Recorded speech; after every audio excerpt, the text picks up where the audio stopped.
It is 2 a.m. in New York, 7 in London, and 4 on a Thursday afternoon here in Seoul. I'm Moon Gun-young. This is ARIRANG, Korea's only global network. The Special Parliamentary Committee to Reform the State Spy Agency resumed work this Thursday, and it is currently meeting to discuss a reform plan drafted by the spy agency itself. For more on the meddling today, or on the meeting today, and what's next for the committee, let's now go over to our political correspondent Kim Hyun-ji live at the National Assembly. Hello there, Yeon-ji. So what's latest on that front? Hi, Gun-young. The Special Parliamentary Committee on Reforming the National Intelligence Service convened a closed-door meeting this morning, and its afternoon session is still ongoing. At the meeting, National Intelligence Service Chief Nam Jae-jun presented a reform plan that his agency put together. The reform plan submitted by the NIS would scrap a system that gives NIS agents unbridled access to the National Assembly, political parties, and media outlets.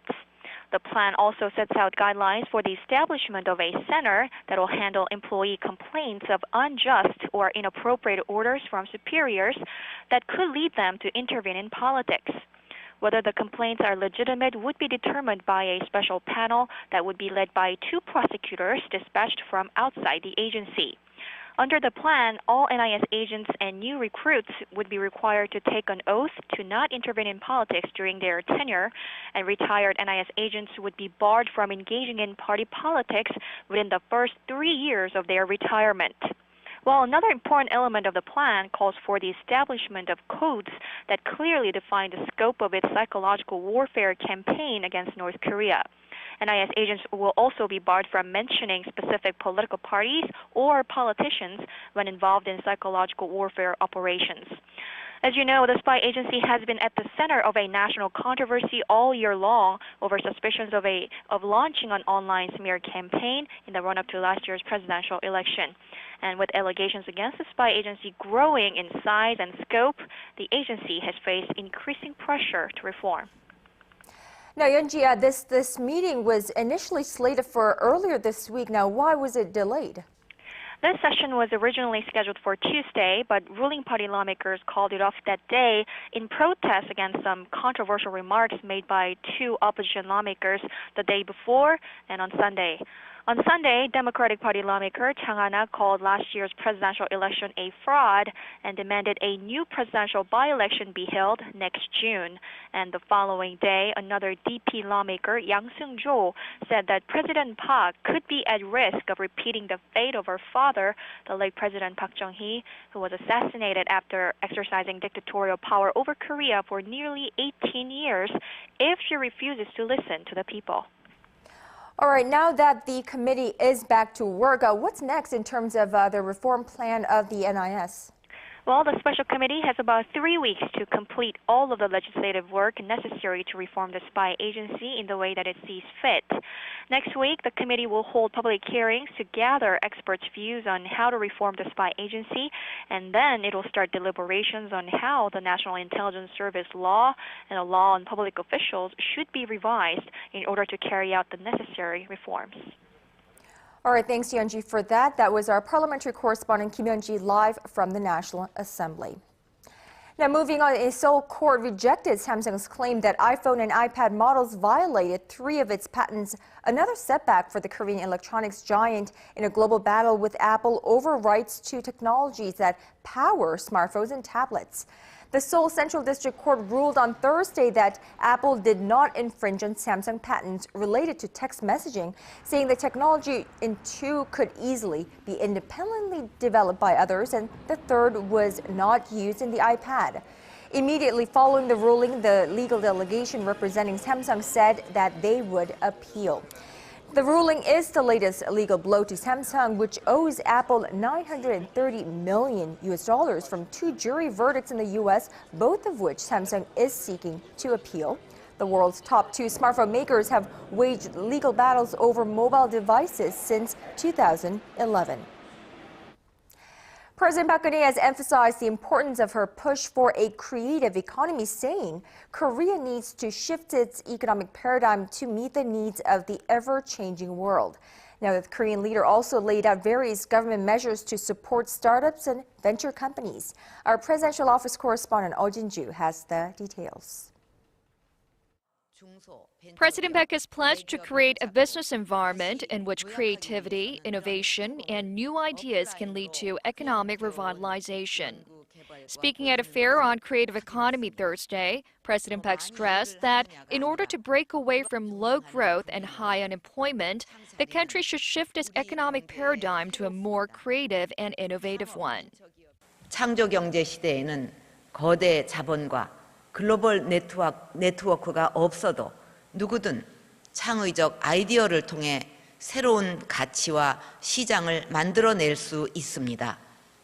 As part of its efforts to realize a creative economy, the Park administration has set up a financial aid system for startup and venture firms and is creating an overseas network to help these companies expand into the global market.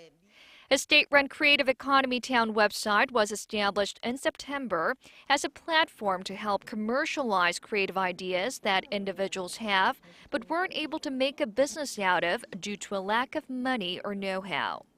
More than 3,800 ideas have been proposed on this website since its creation. President Baek has vowed to now create a so-called offline creative economy town nationwide that will contain the different resources and strategies of each region and provide local residents with tailored government support. The president also put an emphasis on finance as the key to connect such efforts into real business.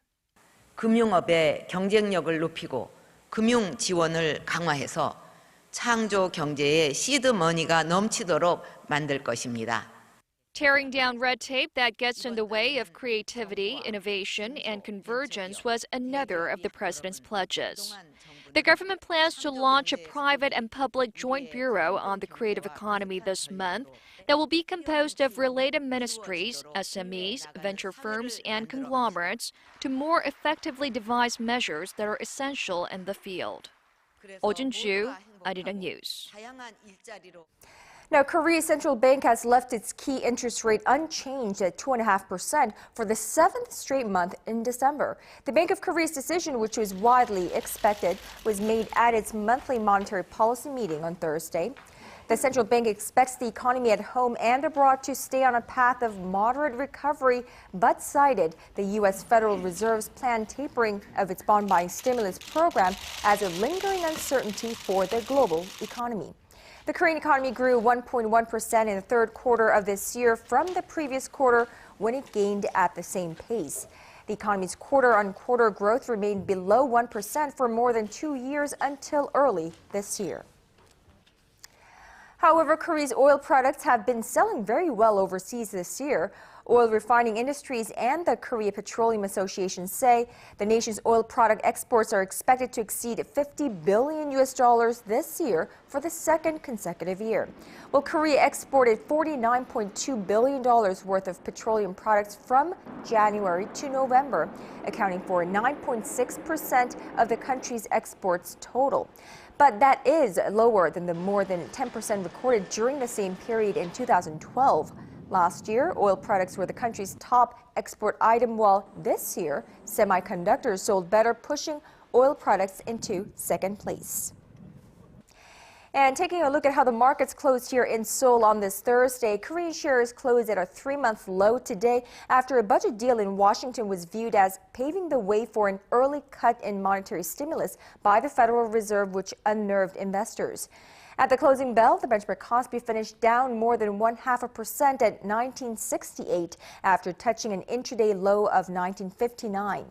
While the tech-heavy Kosdaq closed a tad bit higher, about 0.2%, while on the foreign exchange counter, the Korean currency closed stronger against the greenback at 1,051 won flat. The nation's rail services are again feeling the strain on this 4th day of a walkout by members of the Railway Workers Union. More than a third of unionized rail workers are now taking part, and the number is growing by the day. Kim Hyun-bin reports. Freight train services are the worst affected by this week's industrial action, running at just 32% of normal levels. Express train services have also been hit, but the nation's high-speed KTX bullet trains continue to operate as normal. The government is urging the thousands of rail workers who have downed tools to return to work as soon as possible. This strike goes against government policy. It's not justified and doesn't have a practical interest. People need to get back to work before it's too late. Around one-third of Korail's workers remain on strike, but a little over 600 have returned to their roles since the strike started Monday. Nearly 8,000 workers have gone on strike, and the vast majority, over 6,700, have been removed from their posts, and around 90 have been shown the door permanently. The union launched the strike on Monday in protest of Korail's plan to establish an affiliate for a new bullet train line. It thinks the plan would eventually lead to the privatization of Korail, mass job losses, and fare hikes. In a separate incident, a freight train partially derailed in the southeast of the country early Thursday morning. No one was hurt, and the Transport Ministry has concluded the incident was caused by damage to a wheel. Kim Hyun-bin, ARIRANG News.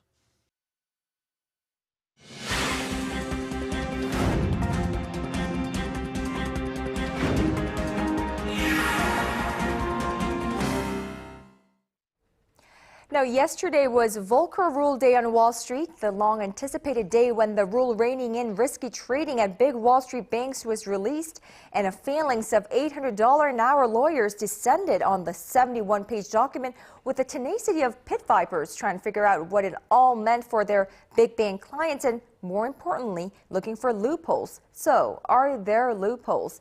Who are the winners and who are the losers here, and will the Volcker Rule prove to be effective in making the financial system of the world's largest economy safer and its investors more secure? Well, joining us live in the studio to help us understand the rule and its implications is Dr. Shin Se-dun, Professor of Economics at Sookmyung Women's University. Professor Shin, it's great to have you here with us today. Thank you for coming. Great pleasure, always. Now, before we take a look at the effectiveness of this rule or lack thereof, could you give us a brief rundown of what this rule is? Well, we have to go back to September 2008 when there broke out a huge financial crisis, which is called subprime mortgage crisis. And after that crisis, the financial industry was in collapse, and the federal government as well as Congress felt that something drastic had to be done, and they were able to come up with a pretty comprehensive legislation, which is called the Dodd-Frank Wall Street Reform and Consumer Protection Act. And with the delegation or empowerment of the act, there has been ramification or reinforcement of the regulation, and among about 400, the follow-ups, this is one of the important follow-up, that is the Volcker Rule. The reason that the rule agreed upon by 5 major federal agencies is called the Volcker Rule is because it is the recommendation of the Mr. Volcker, who used to be the former chairman of the Federal Reserve, and also he was appointed to an important task, advisory task committee right after Mr. Obama became the president. So when he was appointed as a chairman of the special committee, the Volcker kind of recommended several points, and one of the key elements of that recommendation made by Mr. Volcker was the safety of the banking sector is the most important aspect for the safety of the entire financial system. And he felt that the government or the legislature has to try to rein on the high-risk involvement of the banking sector. So that's why it was called the Volcker Rule, and it took about 3 years. And the government, especially the Obama and the Secretary of the Finance, Treasury actually pressed the deadline by the end of this year, and that's why 5 federal agencies were able to come up with a consensus.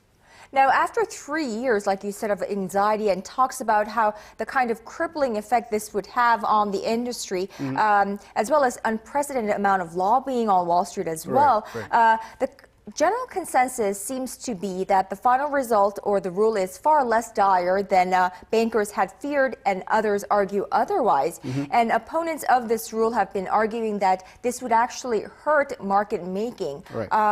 What does it contain that might make this argument further? Well, whether that is pretty dire or not, that depends upon which direction or perspective you are looking at.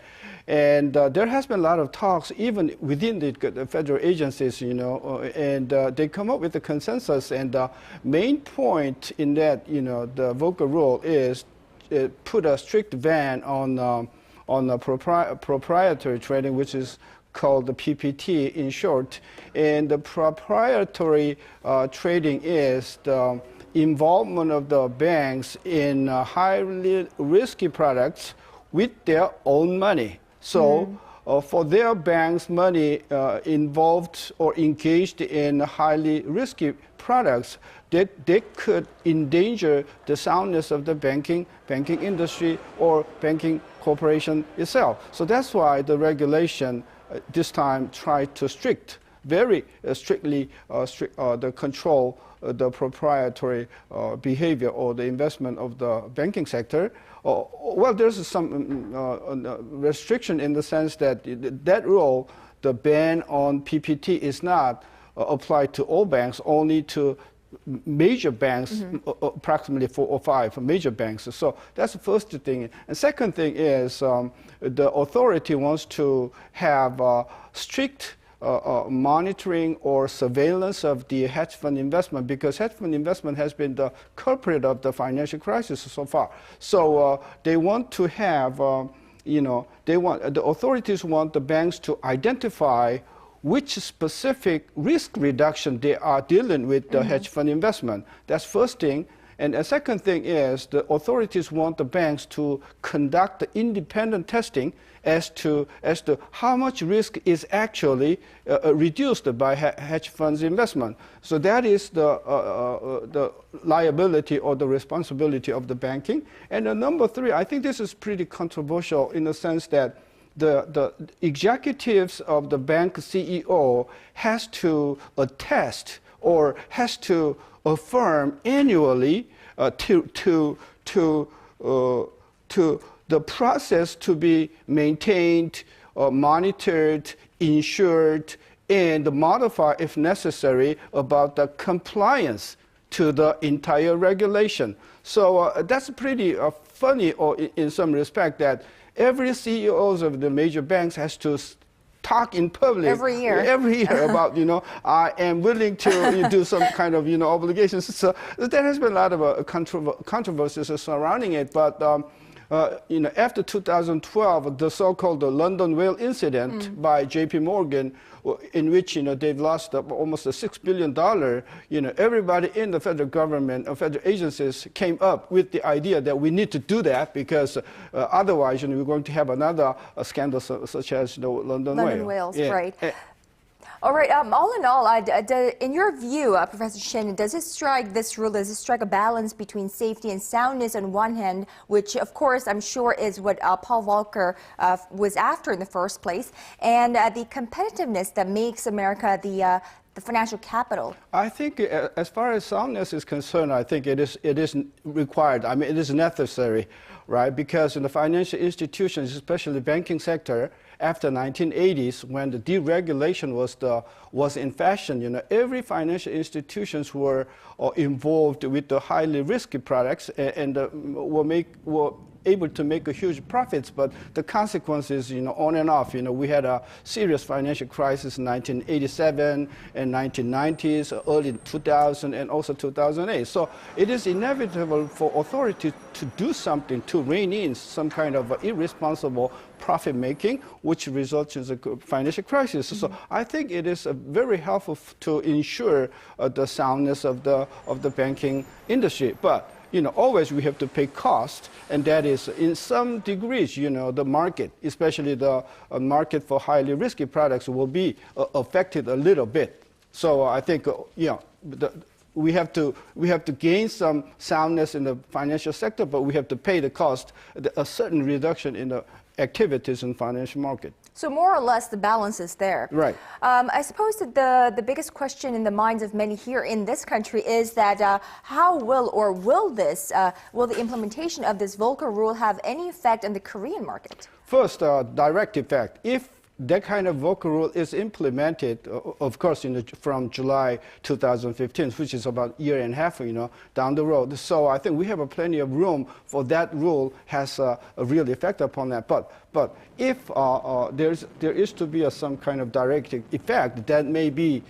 such that the investment by U.S. banks in the Korean market should withdraw their money from Korean market. But I think the extent of that effect, I think, is pretty negligible in there. So direct effect, I think, is not as serious as you might imagine. And second is indirect effect in the sense that, general divestment in Wall Street by the banking sector will kind of,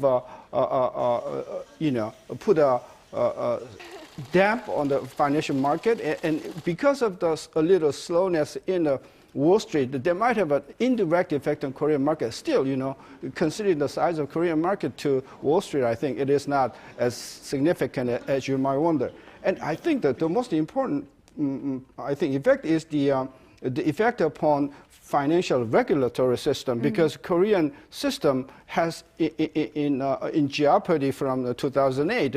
Also, there has been a lot of talks about financial reform of the Korean style, and the Volcker rule is going to be a pretty helpful benchmark for Korean authority to mold after those kind of. So in that respect, I think we could learn something from Volcker rule down the road in Korean financial reform. So I suppose the first thing is we'll let the authorities and the bankers, investors in the U.S. hammer out the details of this rule and have it implemented July 2015. And hopefully Korea will be able to take that as a role model or benchmark, the positive and the negative aspects of that rule and adopt it our style. Right. All right, Professor Shin Se-don, thank you so much for today. We hope to see you again here next time. Thank you.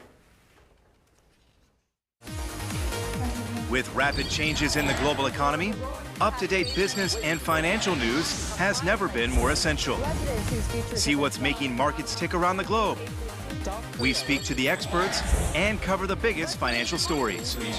North Korea provocation. Quite good. We received a lot of positive feedback, especially from local.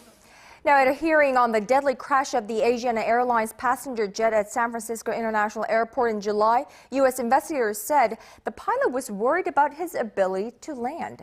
They also said the plane was coming in too slow and too low as it made its final approach. 3 people were killed and more than 180 injured in that crash. ARIRANG News Kim Yeon-gil has the details. The trainee pilot of the Asiana Airlines Boeing 777 that crashed in San Francisco told investigators that he was very concerned about landing without assistance from the runway's navigation aid system. According to information released by the U.S. National Transportation Safety Board, the pilot said he was stressed about the approach and thought the autothrottle was working when the plane was flying too slow and too low.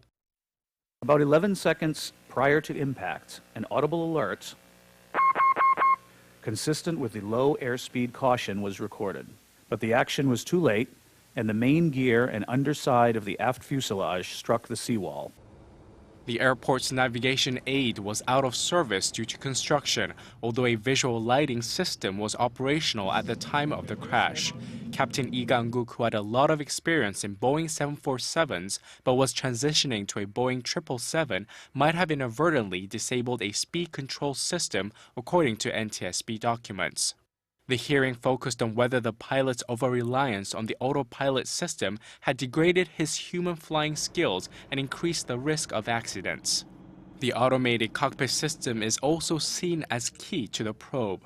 Some crew members told investigators the autothrust that controls the aircraft power was always engaged, but the safety board said it was not engaged when it approached the runway. Kim Yeon-gil, ARIRANG News.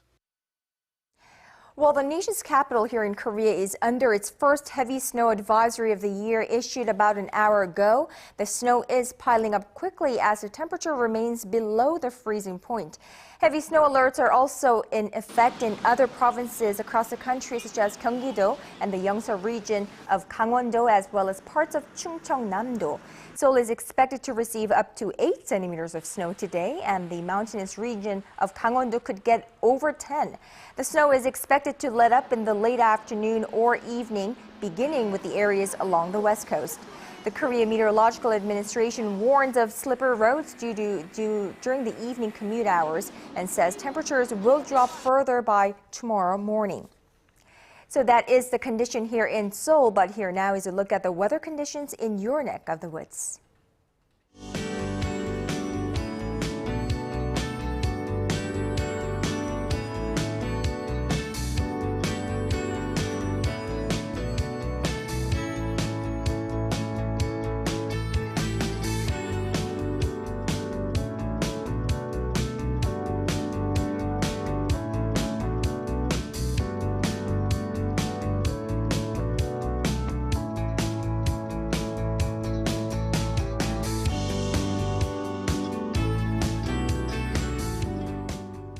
And that brings us to the end of this newscast, but stay tuned to ARIRANG. We have a lot more coming your way in early edition at 6.